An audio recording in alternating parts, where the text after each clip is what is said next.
pour ça, une chose, je veux dire, une chose. Parce que cette épidémie, elle a varié, il y a eu des situations différentes, des variants plus dangereux, d'autres plus contagieux. Il y a quand même un point commun, Julien, c'est de se faire vacciner et de se faire vacciner complètement. C'est-à-dire, vous avez les 2 doses, plus la dose de rappel, ou si on a eu la Covid... Je crois d'ailleurs qu'il y a 5 millions de Français qui ne sont pas à jour pour le 15 février. C'est dans 4 jours, monsieur le Premier ministre. Je leur lance un appel. Mais donc, il n'y aura pas de tolérance pour eux? Si, il y a toujours une semaine, vous le savez, avant l'entrée en vigueur effective. C'est pas nouveau, on l'a toujours fait. Mais je leur dis, pour vraiment tenir ces échanges de resserrement dont vous parlez, que nous souhaitons toutes et tous, allez, il faut encore faire un effort, finir de se faire vacciner. Ça vaut évidemment pour ceux qui n'ont pas encore la première dose, mais pour tous les autres. Je comprends bien, hein, mes concitoyens, je les vois bien, disent, ça y est, l'épidémie est derrière nous, on relâche. Pas tout à fait. Pas tout à fait. Juste un dernier mot sur le masque. Là, tous les gens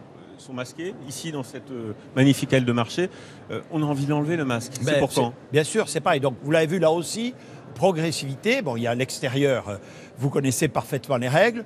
Pour l'intérieur, un nouveau protocole a été annoncé ce matin. Je ne vais pas le répéter puisque vous l'avez donné dans votre sujet. Donc voilà, effectivement, il y aura à alléger progressivement, on l'a dit, le masque à l'intérieur et le pass vaccinal.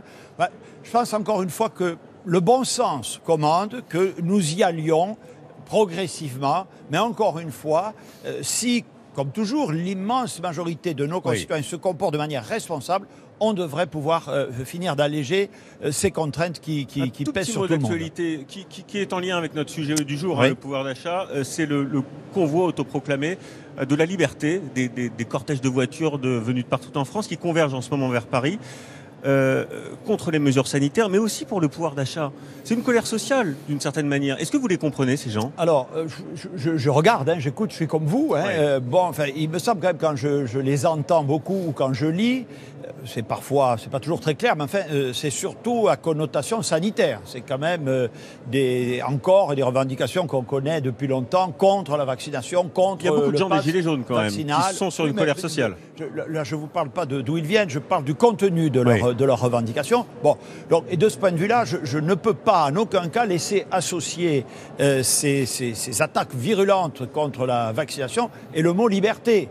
Le mot liberté, non. La liberté, c'est pas celle, je l'ai déjà dit 10 fois, de contaminer les autres. Bon, donc fermeté, quand ils arrivent sur le périphérique, ils seront tous arrêtés? Fermeté, attendez, là aussi, soyons des choses simples. Le droit de manifester et d'avoir une opinion est un droit constitutionnellement garanti dans notre République et dans notre démocratie. Le droit de bloquer les autres ou d'empêcher d'aller et venir ne l'est pas. Donc oui, nous avons pris, j'ai demandé au ministre de l'Intérieur, au préfet de police, de prendre des mesures pour ne pas bloquer, comme c'était, semble-t-il, l'intention des manifestants, pour ne pas bloquer Paris. S'ils vont à Paris, ils seront arrêtés? Ils seront arrêtés? Absolument, bien sûr. Des contrôles seront faits s'ils bloquent la circulation ou s'ils entendent de bloquer la capitale. Il faut être très ferme là-dessus. Encore une fois, je le répète, on peut être contre en France, on a le droit, mais on doit respecter les autres. Bien. C'est pareil pour la vaccination. La vaccination, j'ai toujours dit, c'est une forme de respect des autres. Bien. Vous voyez la situation de nos hôpitaux, moi j'y suis allé, vous le savez bien, des dizaines